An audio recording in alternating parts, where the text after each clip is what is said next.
Ma'am चलिए बात करें यूपी के आने वाले इलेक्शंस की। कौन सी पार्टियों को आप मेन कंटेंडर मानती हैं? देखिए, जिस तरह का पूरा माया जाल फैलाया है हमारी मुख्यमंत्री मायावती जी ने, तो लड़ाई तो होगी तो बसपा से होगी, इसमें तो कोई दो राय नहीं है। और जम के संघर्ष होगा, लेकिन क्योंकि मायावती सरकार ने, कोई तबका ऐसा नहीं है जिसको लूटा ना हो, तो उनके पास पूरा मशीनरी है, प्रशासनिक तंत्र है, पैसा है, बंदूक वाले यानी कि आपराधिक पृष्ठभूमि के लोग हैं, उनके जो सेक्टर इंचार्जेस हैं सबने अपने नेक्ससेस बना लिए हैं क्रिमिनल्स के साथ, भ्रष्ट लोगों के साथ, कॉन्ट्रैक्टर्स के साथ, तो ये सब तो उनके पास है। पर मैं जो देख रही हूँ, जनता के अंदर जो गुस्सा है वो मायावती सरकार के खिलाफ जाएगा, और कांग्रेस को मेहनत थोड़ी करने की आवश्यकता है, क्योंकि अब जनता सब पार्टियों से ऊपर अच्छी सरकार, स्वच्छ सरकार चाहती है, और मुझे लगता है कि कांग्रेस पार्टी उन्हें एक अच्छी सरकार दे सकती है।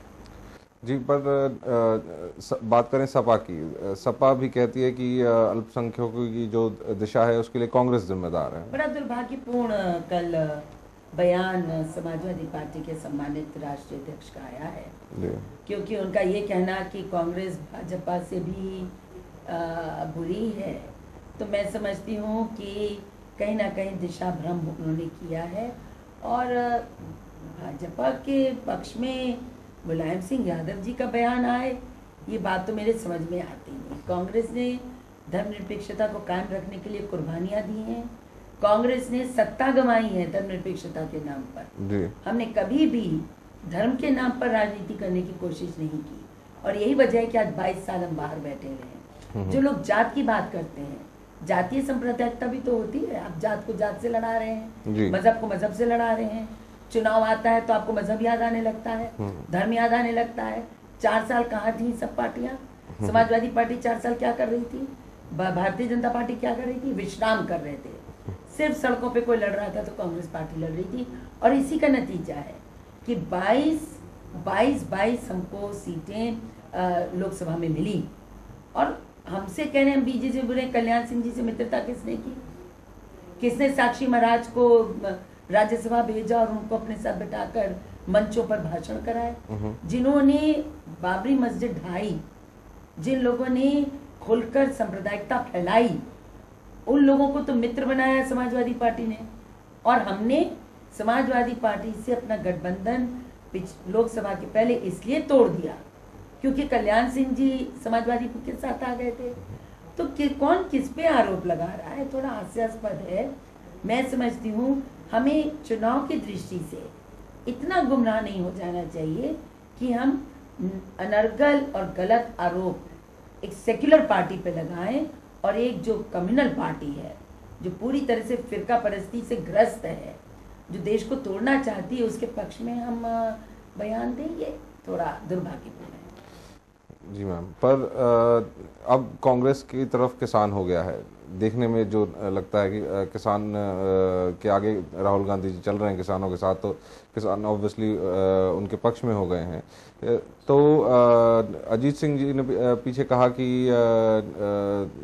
उनकी गद्दी कहीं डामाडोल होती हुई नजर आती है, इस बारे में क्या कहेंगे? देखिए, जो सच्चे दिल से जनता का काम करेगा, आज मैं आपसे कहती हूँ, अगर presidential form of government India में होती और चुनाव आता और राहुल गांधी जी प्रेसिडेंशियल के लिए लड़ते, तो 70% वोट उनको इस देश का मिलता। आज आपने कहा किसान, आज युवा हो, महिला हो, बैकवर्ड हो, शेड्यूल कास्ट हो, कोई शख्स ऐसा नहीं है देश का जो ये ना मान रहा हो कि ईमानदारी से और मुद्दों को पकड़कर अगर कोई इस समय नेता उभर रहा है तो सिर्फ राहुल गांधी जी हैं। अब यूपी का जहाँ तक माहौल है, वो दायित्व हमारा है। राहुल जी राष्ट्र क्षितिज पर एक विषय देते हैं, उसके लिए प्रयास करते हैं। अब प्रदेश के स्तर पर उनकी इस उपलब्धि को प्राप्त करके जनता तक पहुंचना, जनता को कन्विंस करना कि जो स्टेट लीडरशिप है, जो राज्य की पार्टी है हमारी, वो भी उतनी ही निष्ठावान है और उनको सही पद पे ले जाएगी। तो ये काम हमारा है। अगर हमने अपना काम ठीक से किया तो निश्चित रूप से इसके बड़े अच्छे रिजल्ट्स आएंगे। पर राहुल गांधी जी फिर भी यूपी से बहुत ज्यादा सक्रिय रहेंगे, इलेक्शन में इस बार लड़ेंगे। देखिए, राहुल जी यूपी का प्रतिनिधित्व करते हैं जी, तो उनको सबसे ज्यादा जिम्मेदारी तो यूपी के प्रति है, पर जिम्मेदारी वो अपनी तो निभा रहे हैं, लेकिन अब संगठन को सही तरीके से बनाकर सही कैंडिडेट्स का चयन करके चुनाव में ठीक तरह से उतरना, ईमानदारी से काम किसका है? ये काम तो मेरा है, हमारे सीएलपी लीडर का है, हमारे कांग्रेस के मंत्रियों, सांसदों और कांग्रेस के कार्यकर्ताओं का है।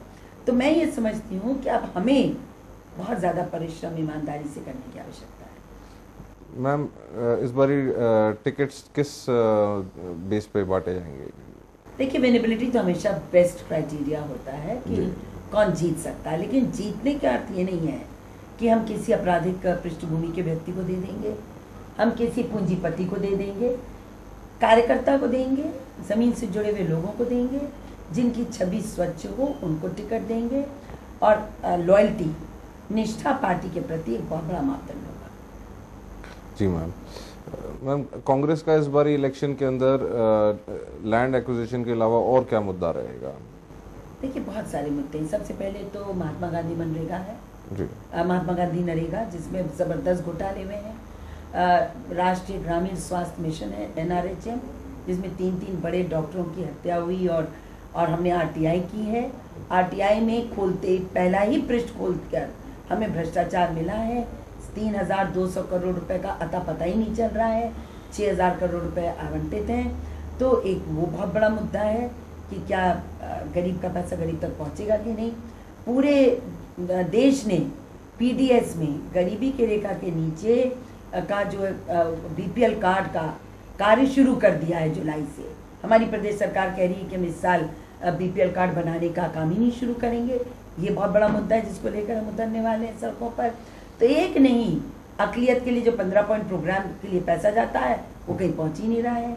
MCD का जो माइनॉरिटी कॉन्सेंट्रेटेड डिस्ट्रिक्ट्स हैं, उसके लिए एक जनपद को 50 करोड़ से ज़्यादा रुपए दिए गए कि जहाँ पर हमारी अकलियत की आबादी ज़्यादा है वहाँ पर इंफ्रास्ट्रक्चर डेवलप किया जाए। लेकिन वो पैसा किसी भी मुस्लिम बस्ती में नहीं लग रहा, ईसाई बस्ती में नहीं लग रहा, सिख बस्ती में नहीं लग रहा। वो जाकर कहीं ना कहीं ऐसी जगह लग रहा है जो वहाँ का कोऑर्डिनेटर BSP का चाहता है। तो पूरा घोटाला है एकदम। उत्तर प्रदेश का केंद्र योजनाओं का पैसा 99% डकार गई है ये सरकार। ये भी मुद्दा होगा। मुद्दे हैं कानून व्यवस्था। तो लैंड एक्विजिशन और कानून व्यवस्था, केंद्रीय योजनाओं का पैसा, ये 3 हमारे अहम मुद्दे होंगे।